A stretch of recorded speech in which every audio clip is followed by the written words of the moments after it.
Halo semuanya, perkenalkan nama aku Susinda Alfiani Dewi dengan NIM akhir 237 dari kelas EMO. Nah, pada kesempatan kali ini kita akan membahas mengenai fenomena yang baru banget terjadi yang masih hangat-hangatnya menjadi topik perbincangan oleh semua kalangan di dunia ini. Apalagi mengenai perekonomian di dunia yang sangat penting gitu kan bagi dunia ini gitu. Nah, ini tuh ada topik mengenai Donald Trump atau Presiden Amerika Serikat tuh dia menaikkan tarif gitu loh, tarif ekspor di negara-negara lain gitu. Jadi Trump ini memberikan kebijakan kenaikan tarif ekspor untuk negara-negara di dunia ini. Nah, kenapa sih Trump ini tiba-tiba gitu loh, secara tiba-tiba kok menaikkan kebijakan itu, menaikkan tarif gitu ya, ekspor ke dari negara-negara lain ke Amerika gitu. Nah, apa sih yang mendasari gitu? Kenapa sih Trump kok tiba-tiba banget gitu loh, secara mendadak gitu ya? Dia itu memberikan kenaikan tarif ini gitu. Nah, ternyata tuh ada beberapa hal yang mendasari Donald Trump untuk menaikkan tarif ekspor ini. Yang pertama itu ada ketidakadilan tarif, di mana ini ada unfair tarif gitu. Jadi Trump ini menganggap bahwa di sini tuh ada ketidakadilan tarif, di mana Amerika Serikat itu selama ini mereka memasang tarif yang lebih rendah dibandingkan negara-negara lain. Nah, hal ini tuh menciptakan ketidakseimbangan, unfair gitu, di mana produk dari negara lain tuh bisa masuk ke Amerika dengan pajak yang lebih rendah. Sedangkan kalau Amerika dia pengen ekspor barang ke negara lain tuh dikenakan tarif yang lebih tinggi. Nah, karena itu Trump itu merasa ini tuh kok gak adil banget gitu kan. Nah, dia tuh menaikkan tarif ekspornya biar untuk tujuannya itu menyeimbangkan perdagangan internasional gitu. Jadi dia pengen biar fair gitu loh, sama-sama untung juga gitu. Apalagi dengan biaya produksi di Amerika itu kan dianggap lebih tinggi gitu ya, gajinya tinggi, bahan bakunya tuh lebih tinggi, biaya operasionalnya tinggi. Nah, sehingga tuh semakin memperburuk defisit penganggaran Amerika Serikat sendiri, apalagi apabila dari sisi tarifnya tuh nggak dinaikin gitu. Yang kedua ada kekuatan konsumen Amerika Serikat. Kita tahu bahwa Amerika Serikat itu adalah posisi memiliki posisi yang sangat kuat sebagai konsumen terbesar di dunia. Nah, dia tuh menyumbang sekitar 25% dari total PDB global. Banyak banget ya tuh, 25% dari global, dari dunia ini 25% tuh dari Amerika Serikat konsumennya. Nah, karena hal itu, Trump itu merasa bahwa banyak negara tuh sangat bergantung pada pasar konsumen yang di Amerika itu, terutama negara-negara yang ekonominya itu berbasis pada ekspor.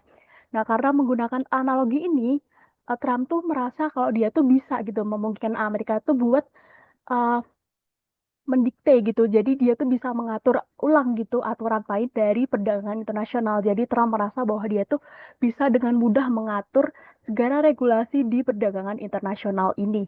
Terus yang ketiga ada keamanan nasional atau national security, di mana pada pandemi COVID-19 tahun 2020 kemarin tuh mengungkapkan kerentanan dari Amerika Serikat yang terlalu bergantung pada produsen luar negeri. Nah, kenapa? Karena Trump ini menilai bahwa menurunnya sektor industri di Amerika itu merupakan ancaman bagi keamanan nasional. Jadi, padahal kalau kita lihat dari Perang Dunia Kedua nih, Amerika itu menang karena dia tuh memiliki sektor industri yang kuat gitu. Tapi kenapa kok sekarang malah industrinya tuh melemah gitu? Nah, karena hal ini, karena berkurangnya kapasitas industri ini, Amerika sekarang ini, khususnya di sekarang ini, Amerika kan merasa bahwa dia tuh sektor industrinya tuh turun gitu ya, menurun gitu. Jadi karena hal ini Trump tuh merasa, waduh nanti kalau gini lama-kelamaan keamanan nasional tuh bakal terganggu gitu. Apalagi dengan rivalnya nih, Cina, itu tuh dia kan berkembang terus sektor industrinya. Nah, itu merupakan salah satu hal yang mendasari tentang masalah keamanan di Amerika ini. Terus yang terakhir ada hutang negara yang besar. Nah, karena Amerika itu merupakan konsumen yang terbesar di dunia ya. Nah, itu nggak menutup kemungkinan bahwa Amerika itu juga memiliki masalah hutang yang sangat besar. Sekitar mencapai itu 30 triliun US dollar.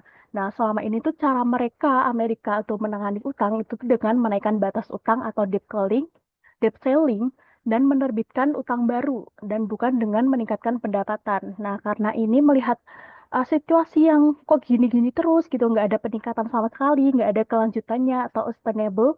Nah, itu tuh bermaksud Trump tuh meningkatkan pendapatan dari negara. Nah, dengan menaikkan tarif ini, dia menganggap bahwa ini tuh cara cepat buat meningkatkan pendapatan negara tersebut. Nah, selanjutnya ini dari gambarnya ini udah cukup menakutkan ya, Cina versus Amerika nih. Nah, ternyata itu tuh apa sih ya yang mendasari dengan dua negara ini kok seakan-akan mereka tuh ada punya masalah apa gimana gitu ya. Kok mereka tuh sering banget berperang gitu ya, apalagi perang terkait dengan ekonomi gitu ya, perekonomian di dunia gitu. Nah, ternyata tuh ada beberapa alasan di mana Cina itu tuh berani melawan Amerika atau Donald Trump ini. Yang pertama itu ada signifikasi budaya dan politik dalam retalitas tarif di Cina. Nah, Cina itu pada berita ini tuh dia mematok 84% untuk produk Amerika Serikat. Nah, itu tuh sebagai simbol perlawanan. Nah, ternyata angka 84 itu bukan sekedar nyomot asal aja ya. Ternyata ada hal yang mengandung unsur numerik budaya nih, di mana angka 8 itu berarti kemakmuran dan angka 4 berarti kematian. Duh, ngeri banget ya tuh kematian. Nah, itu tuh menjadi pesan tersirat tentang konsekuensi bagi Amerika Serikat jika dia tuh istilahnya melakukan perang tarif gitu ya, balas-balasan tarif gitu ke Cina. Nah, selain itu, Partai Komunis Cina atau CCP itu tuh perlu menjaga muka atau mien. Nah, di mana di mata domestik tuh dan internasional dia tuh nggak mau terlihat lemah gitu loh, gara-gara istilahnya dikecam oleh Amerika, dia tuh si Cina ini nggak mau kelihatan lemah karena hal itu dapat mempengaruhi juga reputasi dari Cina ini di mata dunia. Terus yang kedua ada pengaruh dari Peter Navarro dalam kebijakan Trump. Nah, sebenarnya tuh bisa aja ya kayak Cina tuh sama Amerika tuh mereka berdiskusi gitu untuk menentukan tarif yang pas gitu. Tapi Cina juga melihat nih di belakang Trump tuh ada siapa, backgroundnya tuh siapa sih, apa backingan si Trump itu siapa. Nah, ternyata uh, ada namanya tuh Peter Navarro di mana itu penasihat ekonomi Trump yang merupakan figur kunci di balik dari kebijakan tarif ekstrim ini. Nah, Navarro ini kan udah dikenal ya. Peter Navarro ini dikenal dia tuh udah benci banget sama Cina. Kenapa? Karena Peter Navarro tuh menganggap Cina tuh sebagai pihak yang curang gitu loh dalam perdagangan internasional. Nah, melalui praktik pencurian kekayaan intelektual maupun mata uang yuan dan kebijakan proteksionis lainnya ya. Jadi si Peter Navarro ini udah kayak nggak suka duluan gitu lah sama Cina. Nah, karena hal itu Cina juga kayak, waduh ini aja udah nggak suka, ngapain gitu kita kelihatan lemah di depan dia gitu. Nah, itu tuh mendorong Cina untuk tetap berdiri tegak gitu, untuk nggak mau gitulah ditindas oleh si Amerika ini gitu.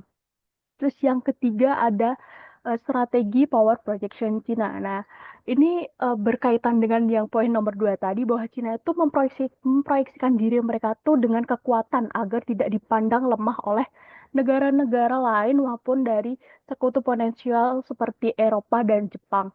Nah, jika Cina tuh kelihatan nyerah gitu loh. Nah, itu kelihatan nyerah dari segi tarif gitu, udah dikasih tarif segini dan dia terima-terima aja, Cina terima-terima aja. Nah, nanti Amerika Serikat tuh bakal semakin agresif gitu loh, karena ngelihat, "Oh, ini dia oke-oke aja nih, fair-fair aja." Makin ditekan tuh lah si Cina. Nah, sementara negara lain tuh mungkin akan ikut menekan Cina jika Cina itu kelihatan lemah di depan si Amerika Serikat. Nah, sikap tegas ini juga digunakan untuk mempertahankan semangat nasionalisme dari si pihak Cina ini. Terus yang keempat, yang terakhir itu ada penerapan game teori dalam perang dagang nih. Dalam perang dagang tuh pasti ada yang namanya game teori di mana saling balas tarif nih. Nah, Cina dan Amerika tuh mereka juga gitu. Mereka tuh mencerminkan teori ini, permainan tit for tat strategi di mana itu tuh mereka saling balas-balasan tarif gitu. Tarif sekian dibalas sekian, tarif sekian dibalas sekian, di mana itu tuh kedua pihak itu tuh saling menyebabkan kerugian sebenarnya untuk memaksa lawan itu berkompromi. Jadi biar mau sama aturan main kita gitu. Baik, selanjutnya kita akan membahas mengenai tarif resiprokal di mana ini kita tadi sudah membahas mengenai Cina dan juga Amerika. Ternyata Indonesia ini juga terdampak oleh Amerika juga ya, karena Indonesia juga merupakan pengekspor juga ke Amerika. Ternyata Indonesia dikenakan tarif 32% oleh Amerika, di mana tarif ini tuh angka ini dihitung itu tuh bukan dari tarif Indonesia ke Amerika Serikat. Jadi bukan dari tarif ekspor Indonesia ke Amerika Serikat, melainkan sebagai upaya untuk menyeimbangkan neraca dagangnya. Kenapa? Karena Indonesia tuh masuk dalam kategori negara yang memiliki surplus perdagangan tinggi terhadap Amerika Serikat. Nah, tapi itu belum memberikan cukup balasan. Jadi sisi impornya Indonesia ke Amerika Serikat itu belum pas sama sisi ekspornya gitu. Jadi Trump berusaha untuk menyeimbangkan hal itu biar sama-sama fair gitu. Terus yang kedua di Vietnam, negara Vietnam tuh diberikan 10%, kecil banget ya sih. Nah, tapi ternyata hal ini tuh didasari oleh Vietnam sebelum Trump itu dia mematok tarif untuk Vietnam. Vietnam tuh udah menawarkan tarif untuk Amerika tuh sebesar 0%. Bayangin, Vietnam udah nawarin duluan nih 0% dengan harapan bahwa Trump ini juga menawarkan hal sama gitu ya. Tapi ternyata Vietnam nih dicurigai jadi transit ekspor dari Cina, yang mana Cina itu kan tadi dibilang ya, dia tuh rivalnya Amerika. Jadi karena hal itu, Vietnam dikenakan tarif sebesar 10% oleh Amerika. Oke saja balik lagi ke Cina nih, di mana rivalnya dari Amerika tadi ya. Cina itu pada awalnya diberikan 30% tarif ekspor dari Amerika oleh Amerika itu 30%. Nah, itu tuh sebagai bentuk hukuman karena dianggapnya oleh Peter Navarro tadi ya, dia tuh ngomong kalau udah nggak suka sama Cina, terus dianggap manipulatif segala macam. Nah, makanya si Cina ini diberikan 30%. Nah, tapi karena Cina ini kan dikenal dia tuh mau melawan si Amerika ini, nah Cina itu memberikan balasan. Kamu ngasih 30, kasih balik lah 30% gitu. Jadi yang awalnya Amerika Serikat tuh memasang tarif 30%, nah Cina tuh membalas juga dengan nominal yang serupa, yakni 30%. Nah karena hal itu Amerika merasa, waduh kok ini malah dibalas nih, gimana toh gitu kan. Kayak merasa nggak adil gitu ya, nggak terima gitu. Nah si Amerika ini dia memasang tarif lagi buat Cina itu sebesar 104%, angka yang cukup tinggi dari 30% ya, 140%, dan dibalas lagi oleh Cina dengan angka 84%, yang udah aku jelasin tadi ya, asal-usul dari 84% itu apa. Nah, selanjutnya pada 10 April 2025 kemarin, tarif 84% itu tuh udah dimulai berlaku gitu kan. Tapi karena hal itu, si Trump ini dari pihak Amerika tuh belum merasa kayak fair gitu loh, kayak udah dinaikin lagi, kayak berani banget dia balesnya gitu kan istilahnya. Nah, dari Amerika balas lagi dengan tarif sebesar 125% dan akan dikenakan sebagai tambahan dari tarif 20%. Jadi, total dari tarif yang diberikan Amerika untuk Cina pada saat ini adalah 145%. Nah, karena hal itu, karena si Amerika tuh menaikkan menjadi 145%, nah Cina itu juga menaikkan tarif terhadap Amerika Serikat, memberikan balasan gitu ya, balas balik gitu dengan tarif menjadi 125% gitu lah. Berlaku itu mulai dari 12 April kemarin. Nah, dan dari pihak Cina tuh mengatakan bahwa dia nggak akan lagi menanggapi kenaikan tarif dari pihak Amerika. Nah, pada akhirnya dari 30% itu Cina mendapatkan eh, tarif ekspor dari Amerika sebesar 145%. Selanjutnya kita akan membahas mengenai dampak langsung yang dirasakan oleh perusahaan di Indonesia yang memiliki ekspor gitu, ekspor ke negara Amerika. Yang pertama ada kenaikan biaya ekspor sebesar 47%.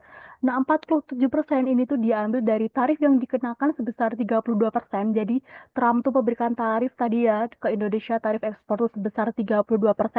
Dan ini ditambah dengan tarif 10%. Dan 5%-nya tuh untuk biaya lain-lain. Jadi, total kenaikan biaya ekspor Indonesia ke Amerika Serikat tuh 47%. Nah, ini dampak yang dirasakan ini tuh merupakan ancaman substitusi. Nah, ini tuh merupakan teori 5 kekuatan Porter di mana ancaman substitusi ini tuh meningkat karena pembeli Amerika Serikat itu tuh pasti beralih ke pemasok ASEAN yang lebih murah tarifnya gitu loh, karena tarif Indonesia tuh 47%, sedangkan Vietnam 12%.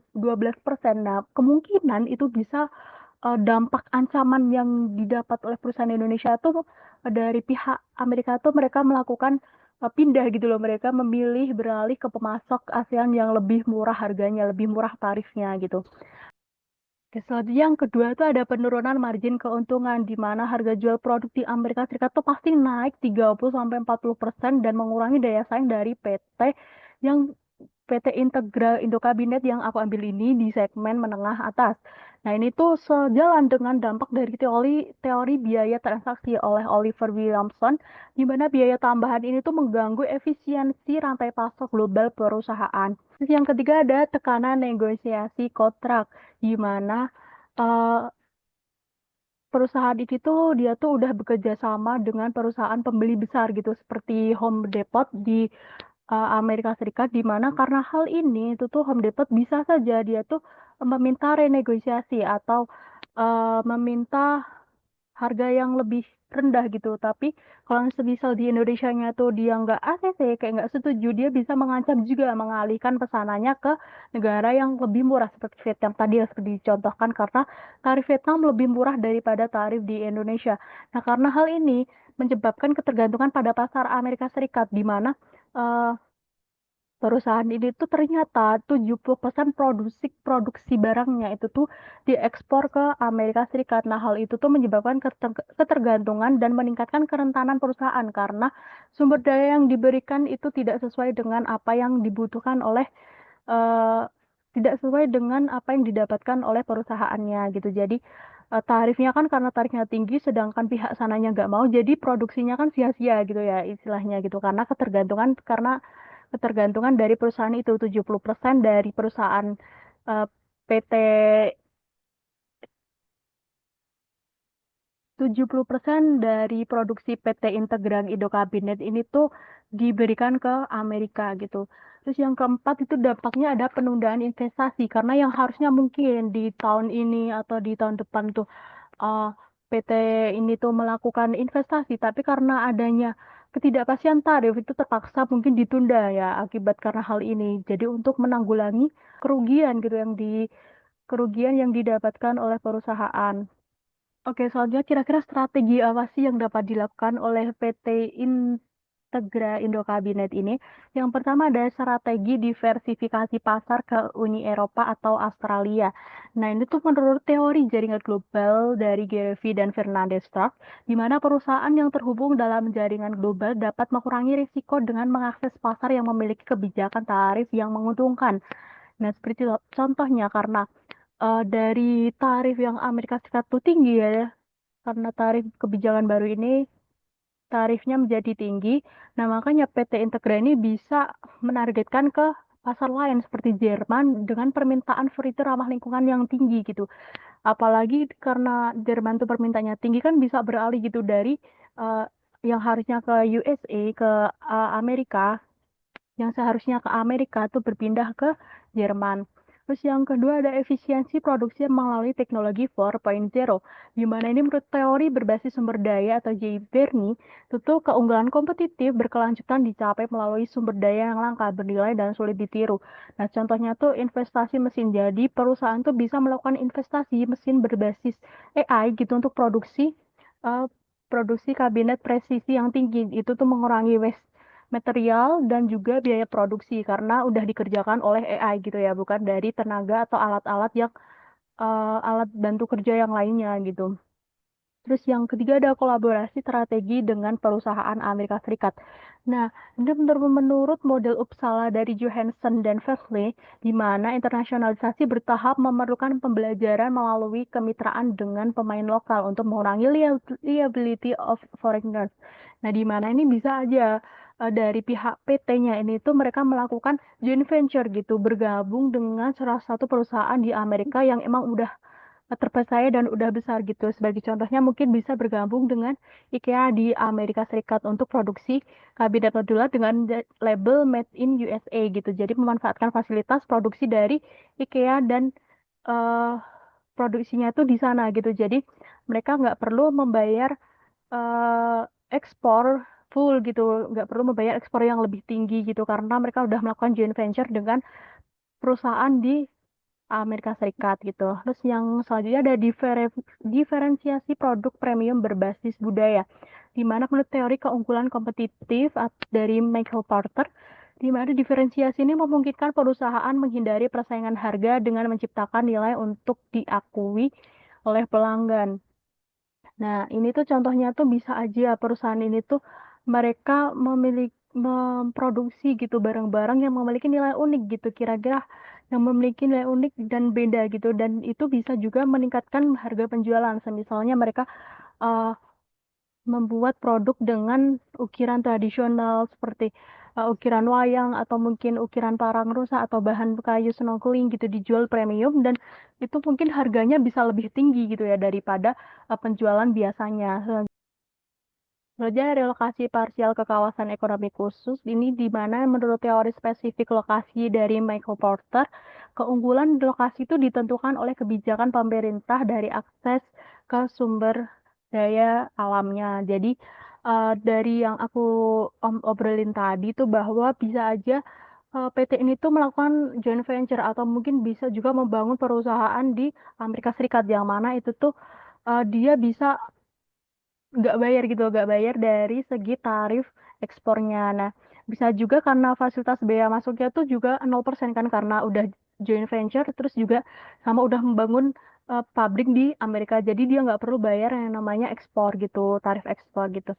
Selanjutnya yang terakhir ada lobby melalui asosiasi industri dan pemerintah. Jadi menurut teori institusi dari Douglas North, di mana adaptasi dengan institusi global dan lokal itu adalah kunci keberhasilan strategi. Di mana contohnya misal PT ini tuh berjoin gitu kayak dia berkolaborasi dengan Himpunan Industri Mebel dan Kerajinan Indonesia dan mendorong pemerintah memprioritaskan perjanjian Indonesia untuk eh, ke UK atau ke negara-negara yang memiliki akses tarif lebih rendah atau mungkin bisa aja akses tarif yang 0% gitu. Jadi istilahnya PT ini tuh nggak selalu bergantung kepada Amerika Serikat seperti itu.